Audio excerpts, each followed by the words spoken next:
오늘 우리 교회는 교회학교 졸업 예배로 드립니다. 그래서 우리 졸업생들이 이 자리에 나와서 여러분들과 함께 예배를 드리고 있습니다. 이렇게 졸업장을 타고 졸업하는 우리 교육부 모든 아이들에게 하나님의 은혜와 주의 축복이 함께할 줄로 믿습니다. 남양초등학교 1학년의 정은솔이라는 아이의 동시입니다. 과자 사러 갔다. 동생이 자동차를 산다고 했다. 돈이 모자랐다. 내가 300원만 사 먹었다. 자동차를 살 수 있었다. 기분이 참 좋았다. 내가 누나니 그래야 한다. 내가 누나니까 그래야 한다.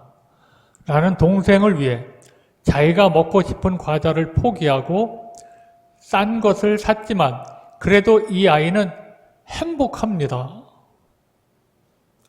동생이 좋아하는 자동차를 살 수 있었으니까. 참 기특하지요. 근데 소녀는 의젓하게 말합니다. 내가 누나니까 그래야 한다. 이 소녀에게 누나라는 존재는 동생을 위해 양보하고 동생을 책임지는 존재인가 봅니다. 이 소녀는 자기 마음속에 마음속에 일고 있는 갈등을 잘 극복했기 때문입니다. 그런 기특한 이 소녀는 마음이 조금씩 그 마음이 자랐을 것입니다. 자기 경험을 시로 표현했더니 더 그랬겠지요. 어른들도 이렇게 날마다 조금씩 자기를 포기하고 조금씩 우리의 마음이 성장해 가면 얼마나 좋겠습니까? 그런데 이 동생이 좋아하는 자동차를 살 수 있었으니까 참 기특하죠. 이 소녀는 의젓하게 말을 합니다. 내가 누나니 그래야 한다. 오늘 졸업 예배를 드리는 졸업생들 축하합니다. 축하해요. 우리 박수 한번 쳐드리겠습니다. 이제 교회학교에서 배운 대로 이들은 한 발을 내디뎌야 됩니다. 이 한 발을 내딛는데 오늘 이스라엘 백성들이 요단강에 발을 디뎠던 것처럼 이스라엘처럼 우리도 세상에 하나님의 말씀을 배운 대로 말씀을 붙잡고 믿음으로 발을 내디뎌야 합니다.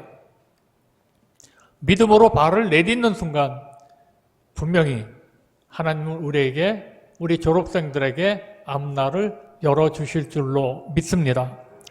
사람들은 대부분 오늘 유혹하는 말을 들었다가 믿음으로 발을 내딛지 못하고 유혹하는 말을 들었다가 무너지는 경우가 참 많습니다. 우리를 유혹하는 말 가운데 첫째는 이 정도면 됐지. 여러분, 사실 멈춰서는 안 됩니다. 신앙생활 멈춰서는 안 됩니다. 이 정도면 됐지. 천만에요. 그 말을 듣지 말아야 합니다. 깊이 들어가야 강을 건널 수 있는 거예요. 깊이 들어가야 모든 일을 이루어갈 수 있습니다. 둘째는 이게 졸업하는 순간에 딱 한 번만 해야지 하는 이런 유혹이 나에게 몰려옵니다. 그것도 유혹에 넘어가서는 안 됩니다.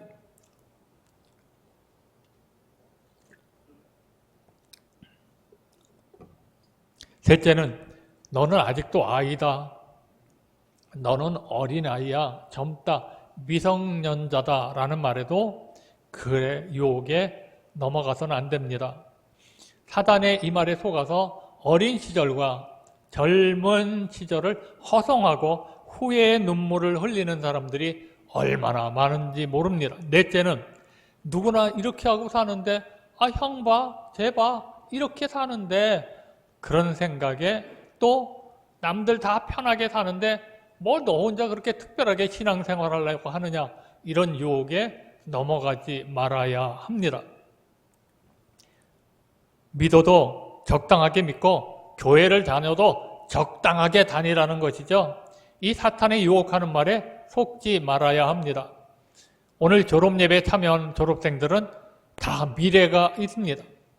오늘 졸업생들에게 예수님의 음성을 듣고 세상 끝날까지 내가 너와 함께 한다.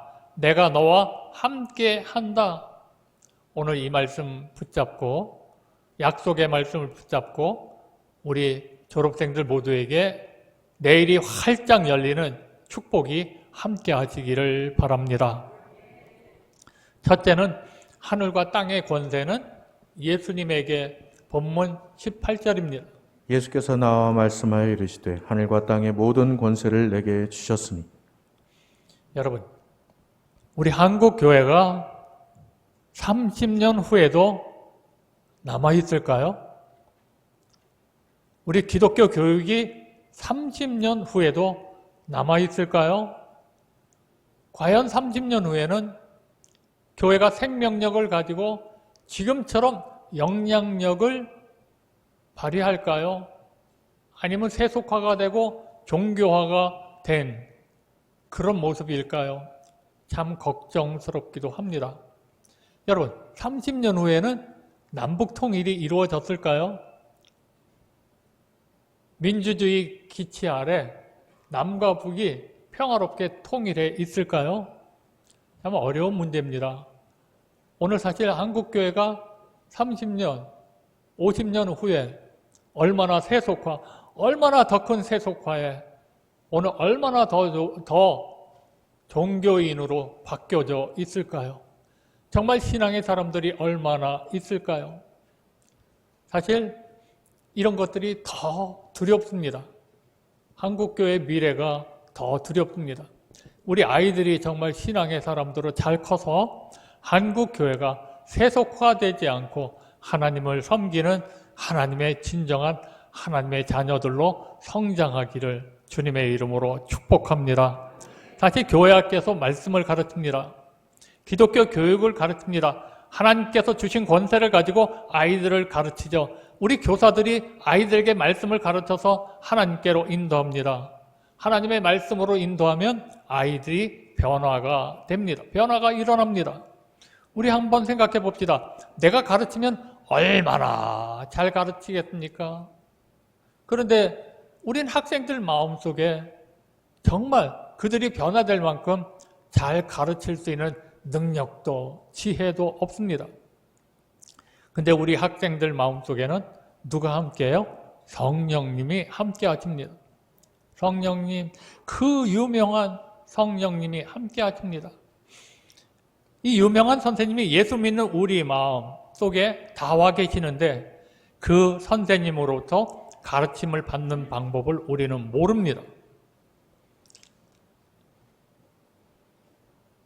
그것을 가르치는 것은 목사고 아이들에게 그것을 가르치는 것은 교사들인데 우리 교사들이 가르치면 목사가 가르치면 얼마나 잘 가르치겠습니까? 고린도전서 3장 16절에 너희는 너희가 하나님의 성전인 것과 하나님의 성령이 너희 안에 계시는 것을 알지 못하느냐. 하나님의 성전인 것과 하나님의 성령이 너희 안에 계신 것을 믿고 그 믿음으로 가르치는 거죠. 그 믿음으로 가르치는 겁니다. 두 번째, 가라고 말씀합니다. 본문 19절입니다. 그러므로 너희는 가서 모든 민족을 제자로 삼아 아버지와 아들과 성령의 이름으로 세례를 베풀고. 여러분, 주목해 보십시오. 너희를 믿으라고 말씀하지 않습니다.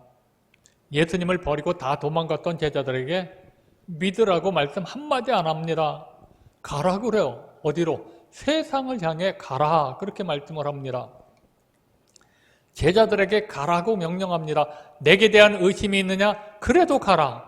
저 세상 항복판으로 가라. 비록 의심이 있더라도 가라. 가서 모든 민족을 제자로 삼아 아버지와 아들과 성령의 이름으로 세례를 주고 내가 너희에게 명한 모든 것을 가르쳐 지키게 하라. 주님은 가라고 명령을 하십니다. 지금 제자들 보십시오. 부활하신 주님, 예수님을 보고도 믿지 못하는 제자들에게 왜 세상을 가라고 해요? 믿으라고 해야지. 왜 나를 보고도 못 믿느냐고 그들을 책망을 하셔야죠.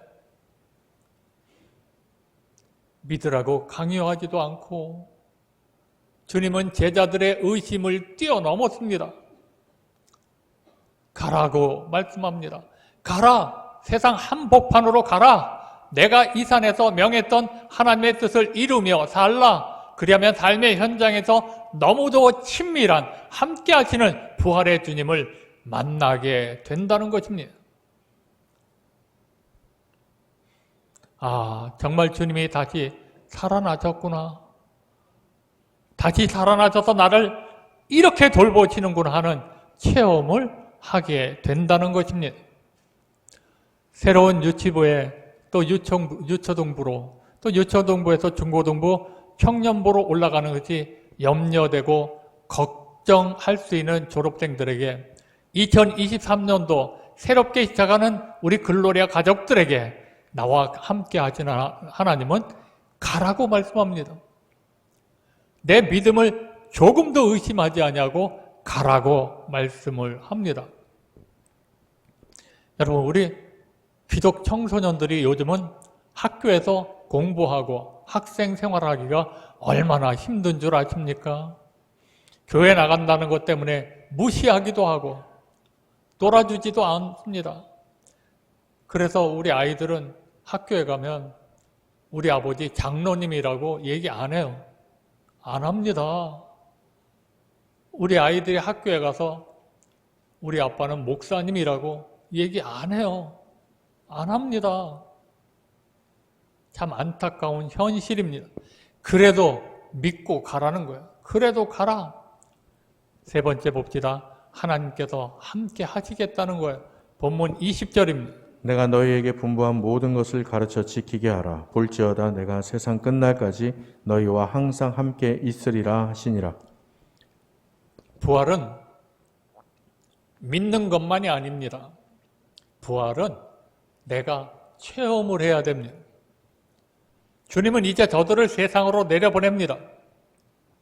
그러나 주님은 저들 11제자만 세상으로 보내고 계신 것이 아닙니다. 올라갈 때는 11명인데 내려올 때는 예수님이 함께 하셔서 12명이 함께 내려옵니다. 왜 부활의 주님이 저들과 함께 내려오고 계시기 때문에 왜 내려오십니까? 주님은 저들과 함께 있으면서 저들 가운데 하나가 되어 저들과 함께 이 세상을 향해 내려오고 계십니다.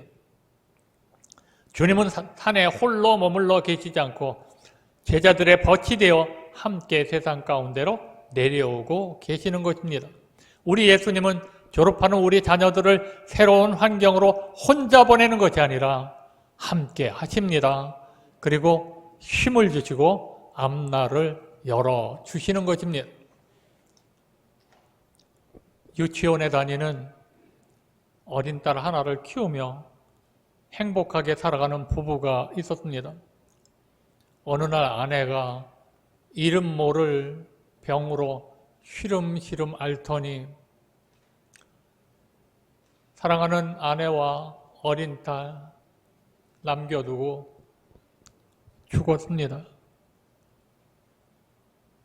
아빠와 딸은 아내를 땅속에 묻고 돌아오려고 하는데 발이 떨어지지를 않습니다. 해가 서산에 넘어가자 집안은 썰렁한 바람이 불기 시작했습니다. 딸 아이를 침대에 눕혀놓고 토닥토닥 잠을 재워놓고 자기 방에 와서 잠을 청하는데 잠이 오지를 않습니다. 그때 어둠 속에서 갑자기 딸아이의 울음소리가 들려옵니다. 달려가서 딸의 손을 꼭 붙들고 있었더니 아이가 입을 열었습니다. 아빠, 너무나 캄캄해요. 이렇게 캄캄해도 아빠는 나를 보고 있을 것이죠. 나는 아빠가 볼 수 없어도 아빠는 나를 보고 있는 거지 하며 또 옵니다. 아빠가 말합니다. 그래, 사랑하는 딸아, 하늘에 계신 엄마도 너를 보고 있고 아빠도 세상이 아무리 캄캄해도 너를 보고 있단다. 나는 너를 언제나 사랑한단다. 아빠는 언제나 사랑하는 너를 지켜보고 있단다. 염려하지 말고 자거라. 딸아이가 잠든 사이에 침대에 누워있는데 문득 딸아이의 음성이 어둠을 타고 다시 들려옵니다. 아빠, 캄캄해서 내가 아빠를 보지 못할 때도 아빠는 나를 보고 있을 거지. 어두워서 아빠가 보이지 않아도 아빠는 나를 사랑하는 거지. 그 순간 주님 앞에 엎드려서 그는 이렇게 고백을 합니다. 그렇군요. 주님, 지금 이 순간은 너무 슬퍼서 내가 하나님을 볼 수가 없습니다. 너무 절망적이어서 너무 캄캄해서 내가 하나님을 만날 수가 없었습니다. 그래도 하나님은 나를 보고 계시지요. 하나님이 내 딸과 나를 사랑하고 계시지요. 이 놀라운 깨달음을, 이 놀라운 사랑을 내게 가르쳐 주시니 하나님 감사합니다. 하나님만 바라보며 여전히 승리하며 살겠습니다. 어린 딸아이의 음성 속에서 자신의 인생에 보이지 않는 동행자로 함께 하시는 하나님의 손길을 느꼈던 것입니다. 우리도 이제는 달라졌습니다. 하나님은 여러분과 함께 하십니다. 함께 하십니다. 행복한 길에도 함께 하시고 어려움과 이해가 안 되고 나를 몰라주어도 하나님은 여러분과 함께 하십니다. 축하받아야 할 우리 졸업생들과 함께 하십니다.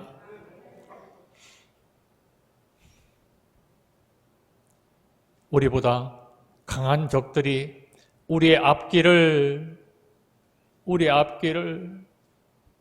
가로막는다고 실망하지 마십시오. 졸업 후 내 뜻대로 안 되었다고 실망하지 마십시오. 어떤 어려움이 있어도 우리 예수님이 함께 하십니다. 보이지 않는 동행자가 세상에서 우리가 승리할 수 있도록 우리의 길을 열어주십니다. 가정과 삶의 현장에서 나와 함께 하시는 예수님 때문에 하늘과 땅의 권세가 나타나 놀라운 기적의 역사가 일어나게 될 줄로 믿습니다. 오늘날 전 세계는 교육의 위기가 왔다고 아우성입니다. 사람다운 사람을 만드는 교육에 실패하고 있기 때문입니다. 영어나 수학의 지식을 잘 가르쳐주는 것도 중요하지만 그보다 더 중요한 것은 사람을 만드는 교육일 것입니다. 어떤 목사님은 이제 더 이상 자녀를 안심하고 맡길 수 있는 곳은 교회와 예수님을 믿는 믿는 가정밖에는 찾아보기 힘들게 되었다고 합니다. 성도들이 교회에서 하는 봉사가 더 귀한 것이지만 특별히 교사와 이 교사의 직분을 맡으신 분들이야말로 얼마나 귀한지 모릅니다. 철없는 아이들을 하나님이 바라시는 인간으로 만들기 위해 말씀을 가르치고 기도하는, 수고하는 일 참으로 소중한 일입니다. 여러분, 우리 아이들 가르친다고 이 아이들이 말씀을 듣습니까? 우리 아이들을 가르친다고 딴짓하고 있고 엉뚱한 짓 하고 있고 그래도 또 가르칩니다. 왜요? 이 아이들은 분명히 듣고 있습니다. 어느 순간에는 성령님이 들었던 이야기, 교사 선생님을 통해서 들었던 예수님의 이야기, 하나님의 말씀이 생각나서 그 말씀으로 세상을 이기게 되는 날이 온다는 것입니다. 그래서 가라고 그랬어요. 가르치는 일이 잘한 대로 가라. 졸업생들 세상이 무섭다고 두려워하지 말고 가라. 내가 너와 함께 한다. 내가 너와 함께 하신다는 거예요. 여러분, 우리 예수님의 제자들을 보십시오. 쓸만한 사람이 누가 있습니까? 여러분들이 회사의 사장님이라고 그러면 이런 사람들 쓰겠습니까? 껄핏하면 비난하고, 껄핏하면 배반하고, 또 껄핏하면 서로들 싸우고 다투고, 창의성이 뭐가 있습니까? 이런 사람들 쓰시겠습니까? 근데 예수님은 한 번도 의심하지 않아요. 한 번도 비난하지 않아요. 한 번도 욕하지 않아요. 이놈 너 그렇게 해가지고 먹고 살겠냐? 하지 않으셔요. 왜? 그 안에 성령님이 계시기 때문입니다. 여러분들이 만약에 예수 믿는 사람을 비난하면 그 예수 믿는 영이 있는데 하나님의 자녀인데 누구를 향해서 공격하는 거예요? 결국은 하나님께 손가락질하는 거예요. 하나님을 향해서 비난하는 거예요. 이게 잘 되겠습니까? 안 되죠. 오늘 여러분 예수님의 마음입니다. 그 못난 제자들을 또 찾아와요. 아무것도 할 수 없었을 것 같은 그 제자들을 또 찾아와요. 그 11명이 세상을 이렇게 뒤집어 놓잖아요. 누가 알았겠어요? 그 안에 성령 하나님이 함께 하십니다. 그러니까 우리 비난하지 말고 비방하지 말고 우리 아이들, 이 아이들 하나님의 자녀들입니다. 하나님의 영이 함께 합니다. 자기 자식 키우면서 이제 모자라. 자기 자식 키우면서 공부 제대로 할까? 그러지 마십시오. 저게 세상에서 뭔 일을 하지? 그러지 마십시오. 성령 하나님이 역사하실 때는 이 아이들이 세계를 움직입니다. 지금은 11명이 세계를 변화시켰잖아요. 이 졸업생들이 이 나라를, 전 세계를 뒤집어 놓을지 누가 알아요? 우리 이들을 위해서 축복하고 기도하시기를 바랍니다. 아직도 비방하고 아직도 평가하고 아직도 이래선 안 돼 저래선 안 돼 비난하지 마십시오. 누구를 향해 비난하는 거예요? 그 속에 있는 성령님 하나님을 비난하는 것입니다. 우리 이러지 맙시다. 우리 아이들을 볼 때마다 축복하고 개구장이더라도 이 아이들이 말을 안 들어도 걱정하지 마십시오. 하나님이 그 안에 계십니다. 예수 믿는 우리 아이들 마음속에 함께 하십니다. 이 아이들이 철들면 세계를 변화시키는 거예요. 오늘 이런 믿음을 가지고 우리 아이들을 축복하고 잘 되라고 기도해 주시는 우리 모두가 되시기를 바랍니다. 우리 졸업생들 축복합니다. 사랑합니다. 공부 못한다고 낙심하지 말아요. 개구장이라고 낙심하지 말아요. 주님이 나와 함께 하십니다. 아멘. 아멘. 기도하시겠습니다.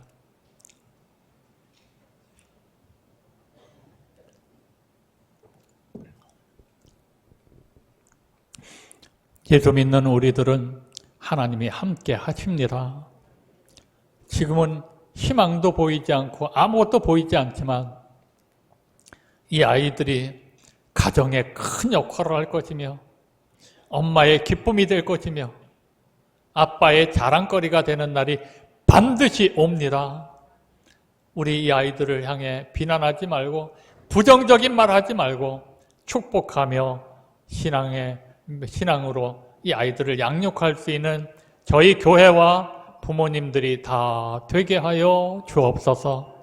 우리도 이제부터는 함부로 남을 비난하지 말게 하여 주옵소서. 그 안에 성령님이 계시는데 그 안에 예수 믿는 그 예수님이 함께 하시는데 함부로 말하지 않게 하여 주옵소서. 우린 다 하나님의 자녀들인데 그 이야기를 들은 주인 하나님께서, 그 이야기를 들은 우리 예수님께서 얼마나 속상하겠습니까?